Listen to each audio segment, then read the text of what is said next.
Hello students of class 7th. Today we will discuss part 2 of chapter number 6, physical changes and chemical changes. And in this video we will discuss this activity 6.7. Dissolve about a teaspoonful of copper sulfate, blue vitriol or Neela thotha in about half a cup of water in a glass tumbler or a beaker.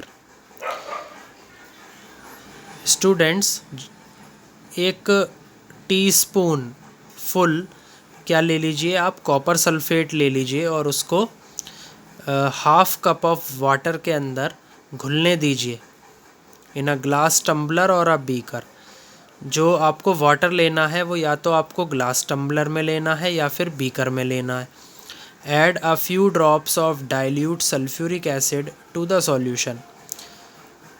अब क्या कीजिए कि कुछ drops sulphuric acid की उस solution के अंदर डाल दीजिए.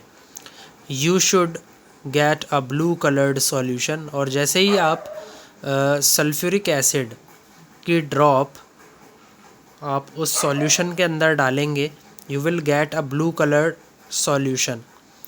Save a small sample of the solution in a test tube or a small glass bottle. अब क्या करिए, जो छोटा सा सैंपल है इस सॉल्यूशन का उसको टेस्ट ट्यूब के अंदर ही सेव करके रख लीजिए. और अ स्मॉल ग्लास बॉटल, आप छोटी सी जो ग्लास की बोतल है आप उसका भी उपयोग कर सकते हैं इसको सेव करने के लिए. Drop a nail or a used shaving blade into the remaining solution. अब क्या करिए स्टूडेंट्स, उसके अंदर या तो कील या फिर शेविंग ब्लेड उस सॉल्यूशन के अंदर डाल दीजिए. Wait for half an hour और सो.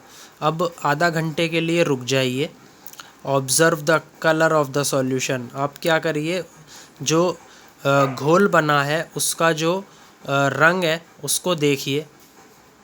Compare it with the colour of the sample solution saved separately. और उसकी तुलना कीजिए उस रंग से जो कि आपने इससे पहले जो सैम्पल सॉल्यूशन था उसमें बनाया था, उसमें आपने उसको सेव करके एक जगह रखा हुआ है, उससे आपको कंपेयर करना है. तो फिगर 6.4 में आपको एक तो ब्लू कलर सॉल्यूशन है जो कि क्या है, कॉपर सल्फेट का सॉल्यूशन है. और यहाँ पर जैसे ही आपने इसके अंदर आयरन नेल ड्रॉप किया तो इस सॉल्यूशन का जो कलर है वो ग्रीन कलर में चेंज हो गया. तो इस तरीके से आप इन दोनों बीकर्स को क्या करेंगे, कंपेयर करेंगे. तो इस फिगर में आपको दिखाया गया है change in colour of the copper sulphate solution due to reaction with iron. तो ये चेंज इन कलर जो हुआ है, जो रंग के अंदर बदलाव हुआ है कॉपर सल्फेट सॉल्यूशन के, ये किस वजह से हुआ है, due to reaction with iron. जब कॉपर सल्फेट की रिएक्शन आयरन से हो जाएगी तो उसका जो कलर है वो चेंज हो जाएगा. It turns blue colour to green colour.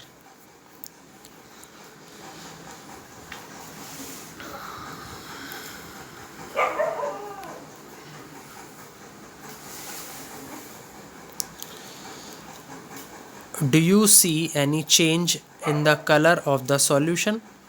क्या आपने कोई रंग के अंदर बदलाव देखा इस घोल के अंदर. टेक आउट द नेल और द ब्लेड. अब आप क्या करिए, नेल यानी कि कील या फिर ब्लेड, आप उसको क्या कर दीजिए, सॉल्यूशन से बाहर निकाल दीजिए. Has it change in any way. क्या दोबारा से आपने रंग के अंदर कोई बदलाव देखा.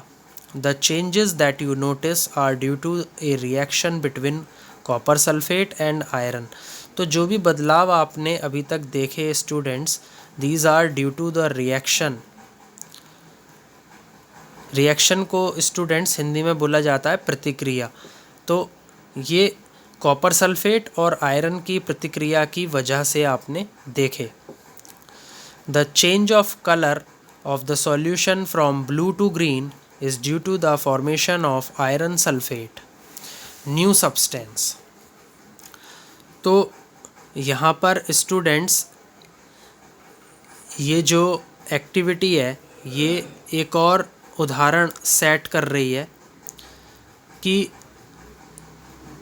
जो बदलाव आया कलर के अंदर, it is due to the formation of iron sulphate. Iron sulphate को स्टूडेंट्स, आयरन सल्फेट का जो केमिकल फार्मूला होता है वो होता है FeSO4। तो ये जो बदलाव आया है ब्लू से ग्रीन कलर में, ये एक नया पदार्थ बनने की वजह से आया है। तो यहाँ पर जो नया पदार्थ है वो क्या है? आयरन सल्फेट है, FeSO4। तो जहाँ पर भी न्यू सब्सटेंसेस फॉर्म्ड होते हैं उन टाइप के चेंजेस को क्या बोला जाता है? केमिकल चेंजेस बोला जाता है। The brown deposit on the iron nail is copper. अब यहाँ पर एक और नया सब्सटेंस उत्पन्न हो रहा है और वो क्या है कि आयरन नेल के ऊपर ब्राउन कलर का जो डिपॉजिट है वो आप देख सकते हैं।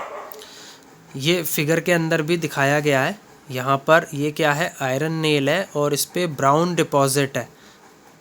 तो ये जो ब्राउन डिपॉजिट है ये किसकी, इसको क्या बोला जाता है? कॉपर। तो कॉपर क्या है? एक धातु है। तो यहाँ पर ये जो कॉपर है ये भी क्या बन रहा है? एक और नया सब्सटेंस यानी कि नया पदार्थ इस प्रक्रिया में बन रहा है। तो जहाँ पर भी एक या एक से ज़्यादा नए पदार्थ बनते हैं तो उन टाइप के चेंजेस को बोला जाता है केमिकल चेंजेस, यानी कि रासायनिक परिवर्तन। We can write the reaction as copper sulphate solution.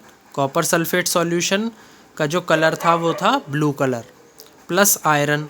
अब इसके अंदर हमने आयरन कि इससे क्या करा दी? रिएक्शन करा दी। ओके, आयरन को हम लिखते हैं Fe। तो यहाँ से आयरन सल्फेट सॉल्यूशन बना। तो iron sulphate solution, iron sulphate को हम कैसे लिखते हैं? FeSO4, जो कि ग्रीन कलर में बदल गया। तो ये जो ब्लू कलर का सॉल्यूशन था, जब आयरन से इसकी रिएक्शन हुई तो ये ग्रीन कलर में बदल गया। प्लस इसमें एक और नया सब्सटेंस बना जो कि क्या बना? कॉपर। कॉपर किसकी वजह से बना? ब्राउन डिपॉजिट की वजह से बना। कॉपर को हम लिखते हैं Cu। ओके, और आयरन सल्फेट को हम लिखते हैं FeSO4। तो अब मैं आपको फाइनली रिएक्शन बता रहा हूँ स्टूडेंट्स, एक बार आप उसको नोट भी कर सकते हैं। कॉपर सल्फेट को हम लिखते हैं CuSO4 plus Fe, it becomes FeSO4 plus Cu। Okay, तो ये जो रिएक्शन है ये इस पूरी एक्टिविटी का क्या है? रिजल्ट है। और ये जो बदलाव हुआ, इस बदलाव को हम बोलते हैं केमिकल चेंज, क्योंकि यहाँ पर एक या एक से ज़्यादा नए सब्सटेंसेस बन रहे हैं। अब हम डिस्कस करेंगे activity 6.8। Take about a teaspoon full of vinegar in a test tube. अब विनेगर जो होता है वो उसे हम बोलते हैं एसिटिक एसिड। उसका केमिकल फार्मूला होता है CH3COOH। तो जब हम किसी टेस्ट ट्यूब के अंदर 1 टीस्पून फुल विनेगर ले लेंगे, add a pinch of baking soda to it. अब उसके अंदर हम बेकिंग सोडा डाल देंगे। You would hear a hissing sound. Hissing मतलब उसके अंदर से आपको कुछ आवाज़ें आएंगी। And see bubbles of a gas coming out, और जो गैस बनेगी उसके अंदर आप क्या देखेंगे, बुलबुले उठते हुए देखेंगे जो कि बाहर आते हुए आपको दिखाई देंगे। Pass this gas through freshly prepared lime water as shown in figure 6.5। तो फिगर 6.5 ये नेक्स्ट पेज पर है, तो इसको अभी हम बाद में देखेंगे। तो उस गैस को आप लाइम वाटर यानी कि CaOH होल ट्वाइस, ये क्या होता है, लाइम वाटर का केमिकल फार्मूला, इसको बोला जाता है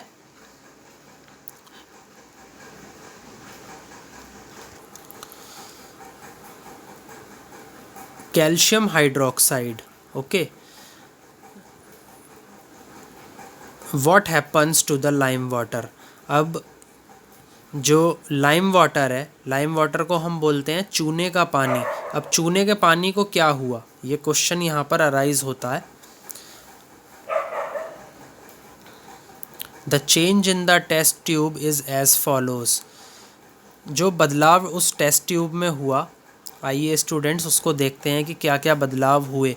विनेगर को हम बोलते हैं एसिटिक एसिड और उसका केमिकल फार्मूला है CH3COOH plus baking soda. Baking soda होता है सोडियम हाइड्रोजन कार्बोनेट, इसका केमिकल फार्मूला होता है NaHCO3।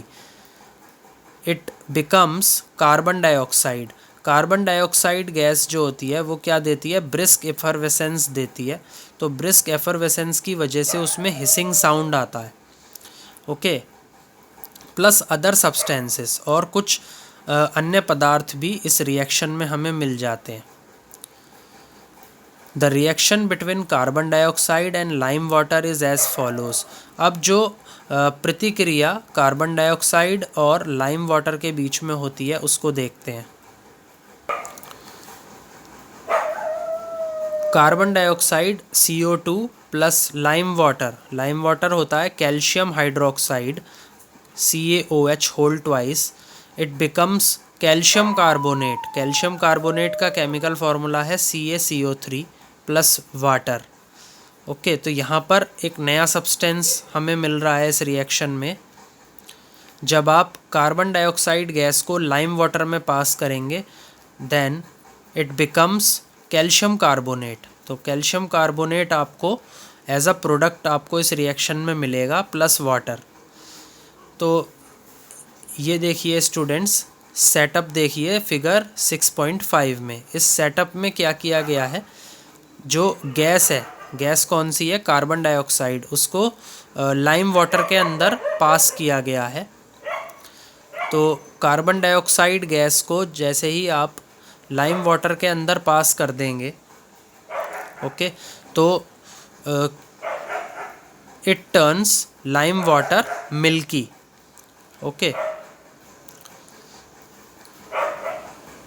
प्लस आपने जो ये वाली टेस्ट ट्यूब है, इस टेस्ट ट्यूब में आपने विनेगर यानी कि एसिटिक एसिड और बेकिंग सोडा यानी कि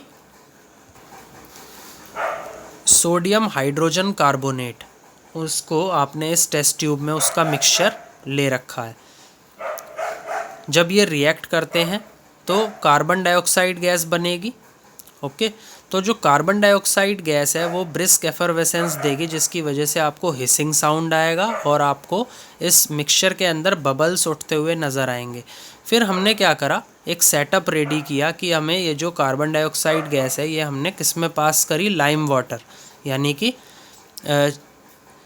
कैल्शियम हाइड्रोक्साइड में CaOH होल ट्वाइस। तो जब ये कार्बन डाइऑक्साइड गैस इसके अंदर लाइम वाटर के अंदर पास की गई तो इसने क्या कर दिया, लाइम वाटर को मिल्की बना दिया। ओके, तो अब हम आगे पढ़ते हैं स्टूडेंट्स। ये सेटअप आपको समझ में आया होगा कि इसमें हो क्या रहा है। When carbon dioxide gas is passed through lime water, calcium carbonate is formed. तो सबसे पहले तो एक नया पदार्थ बनेगा जिसे हम बोलेंगे कैल्शियम कार्बोनेट इस रिएक्शन में, which makes lime water milky. और जो लाइम वाटर था वो कैसा आपको दिखने लगा, मिल्की, यानी जैसे दूध होता है बिल्कुल वैसे आपको दिखने लगा। The turning of lime water into milky is a standard test of carbon dioxide. और ये जो बदलाव है लाइम वाटर के अंदर कि वो आपको मिल्की दिखाई देने लगा, that is the standard test of carbon dioxide. You will use it in chapter 10 to show that the air we breathe out is rich in carbon dioxide. इसको आप उपयोग में लेंगे चैप्टर 10 में, ये दिखाने के लिए कि जो हवा, जिस हवा से हम सांस लेते हैं वो कार्बन डाइऑक्साइड उसके अंदर सबसे ज़्यादा पाया जाता है। In activity 6.6, 6.8 you saw that in each change one or more new substances are formed.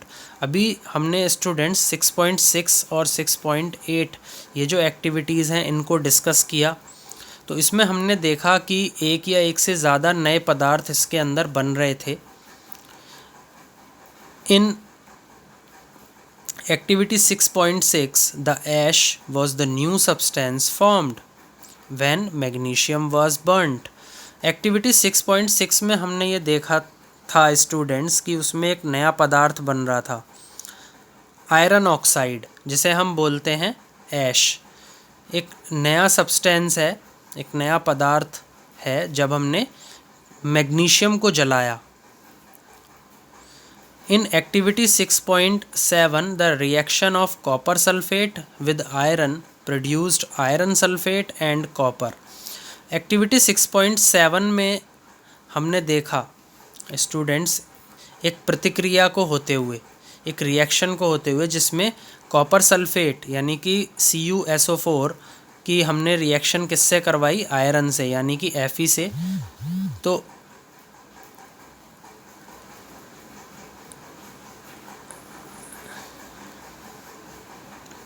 It produced iron sulphate, iron sulphate होता है FeSO4 एंड कॉपर, कॉपर बोलते हैं Cu को।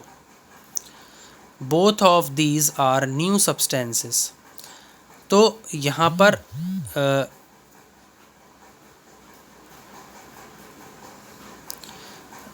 दो नए सब्सटेंसेस बने। पहला सब्सटेंस क्या था, ऐश, और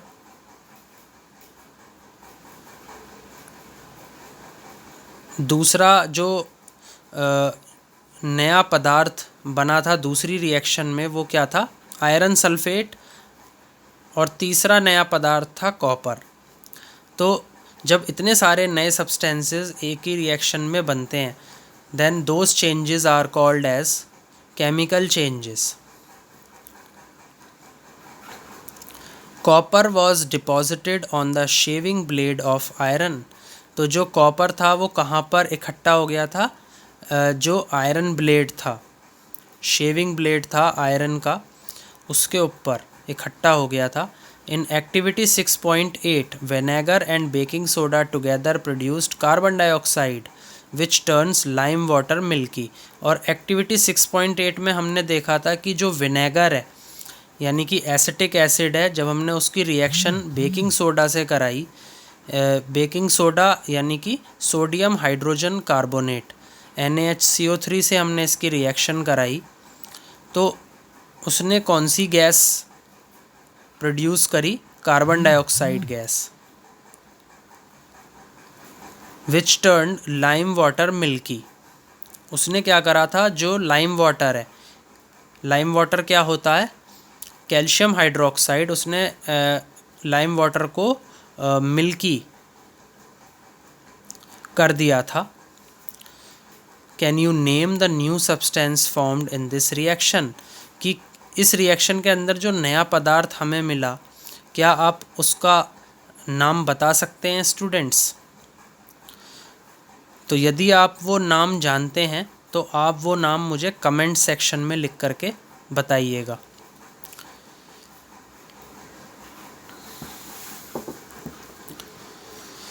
A change in which one or more new substances are formed is called a chemical change। तो ऐसे बदलाव जिसके अंदर एक या एक से ज़्यादा नए सब्सटेंसेस, नए पदार्थ बनते हैं, उनको बोला जाता है केमिकल चेंज, यानी कि रासायनिक परिवर्तन।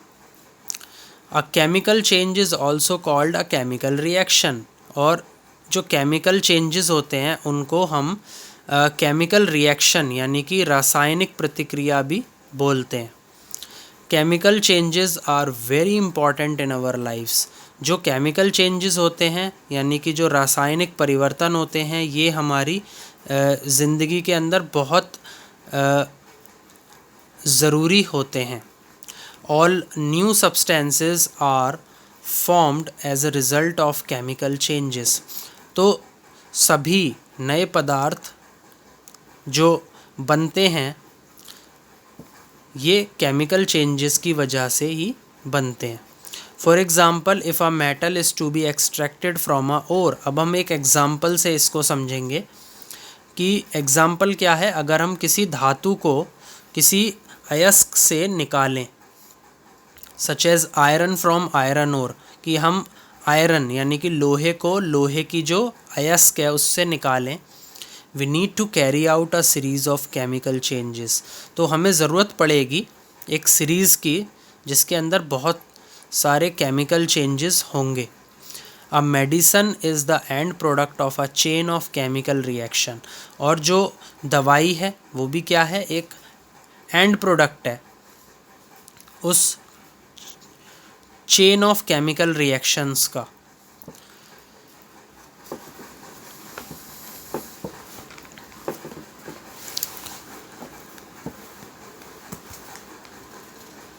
Useful new materials such as plastics and detergents are produced by chemical reactions। अब जो हमारे लिए कोई नए पदार्थ कैसे होते हैं, मददगार होते हैं, जैसे कि प्लास्टिक्स हैं, डिटर्जेंट्स हैं, they all are produced by chemical reactions. वो सभी हमें रासायनिक प्रतिक्रियाओं से मिलते हैं। Indeed every new material is discovered by studying chemical changes. यहाँ तक कि स्टूडेंट्स जो भी हमें नए पदार्थों की हम खोज करते हैं वो हम सभी रासायनिक परिवर्तनों को पढ़ने के बाद ही करते हैं। You have seen that one or more substances are produced in a chemical change। हम सभी ने देखा है स्टूडेंट्स एक या एक से ज़्यादा पदार्थों को बनते हुए इन अ केमिकल चेंज, रासायनिक परिवर्तन में। In addition to new products the following may accompany a chemical change. और जो नया पदार्थ हमें मिल रहा है वो अपने साथ क्या लेकर के आता है, एक केमिकल चेंज लेकर के आता है। अब पहला पॉइंट है heat, light or any other radiation ultraviolet for example may be given off or absorbed. Heat, light और कोई भी अन्य रेडिएशन, अल्ट्रा वायलेट रेडिएशंस होते हैं, वो सभी या तो कोई ऑब्जेक्ट अपने अंदर से निकालता है या फिर वो उन्हें एब्जॉर्ब कर लेता है यानी सोख लेता है। साउंड में बी प्रोड्यूस्ड, आवाज़ का निकलना। Okay. Third point a change in smell, जो गंध है उसमें बदलाव आ जाना। May take place a new smell may be given off।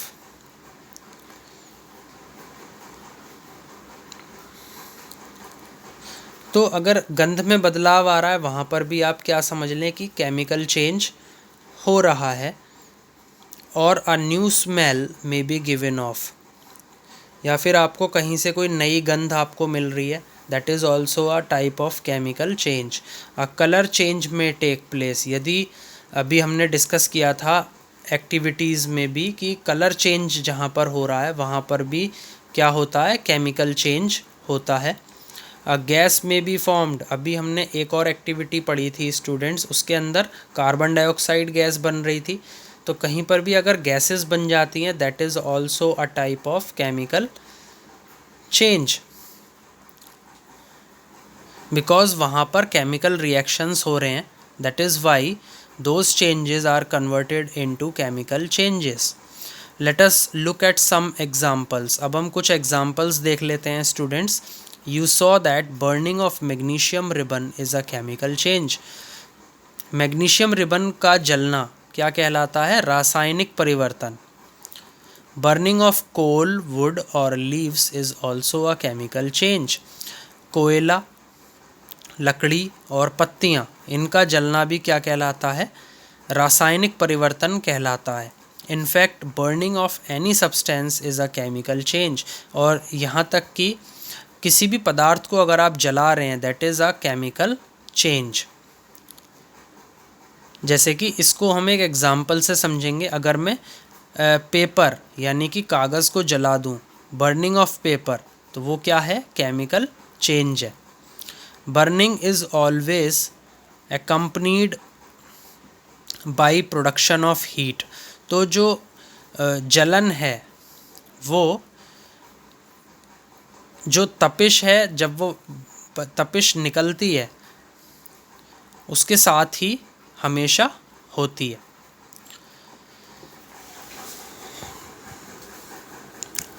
Explosion of a firework is a chemical change.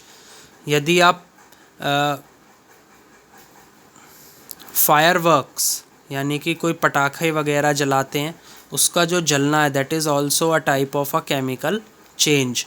You know that such an explosion produces heat, light, sound and unpleasant gases that pollute the atmosphere।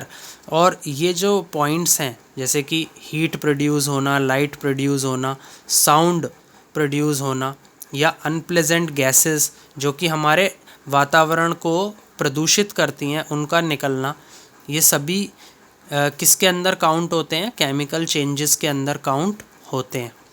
That is why you are advised not to play with fireworks। इसीलिए आपको सलाह दी जाती है कि आप पटाखों के साथ, पटाखों को जब आप जला रहे होते हैं उसमें सावधानी बरतें। When food gets spoiled, जब खाना ख़राब हो जाता है, it produces a foul smell, तो उसमें से बहुत बेकार गंध आने लगती है। Shall we call this change a chemical change? तो यहाँ पर यह क्वेश्चन अराइज होता है स्टूडेंट्स कि क्या हम इस बदलाव को रासायनिक परिवर्तन बोल सकते हैं? तो इसका आंसर है yes. You must have noticed that a slice of an apple acquires a brown color if it is not consumed immediately। आप सभी ने स्टूडेंट्स ये अच्छे से देखा होगा कि जो सेब का टुकड़ा है वो अपने साथ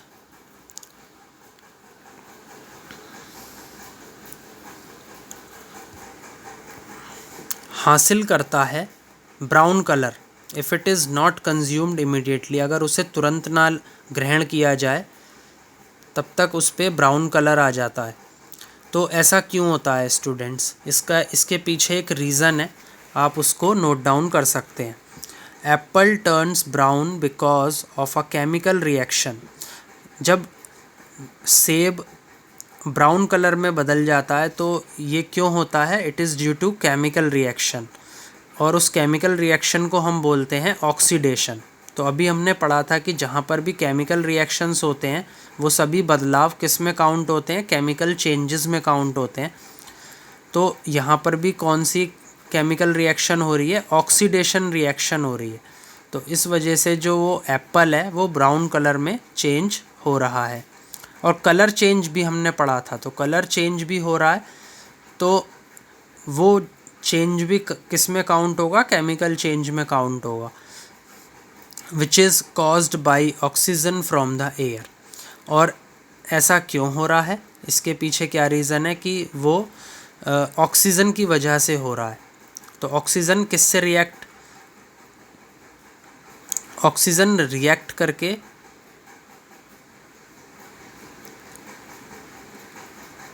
एप्पल को किस में बदल दे रही है? ब्राउन कलर में बदल दे रही है।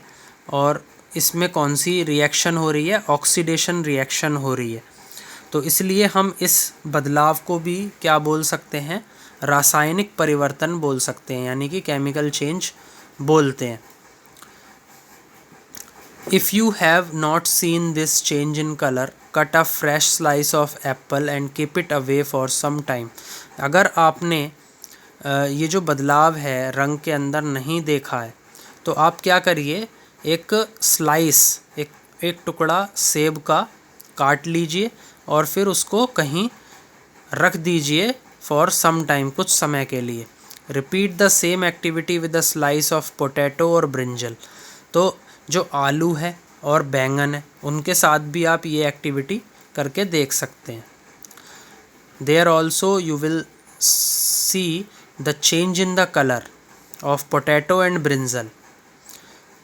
The change of colour in these cases is due to the formation of new substances. तो नए पदार्थ बनने की वजह से ये जो रंग के अंदर जो बदलाव आ रहा है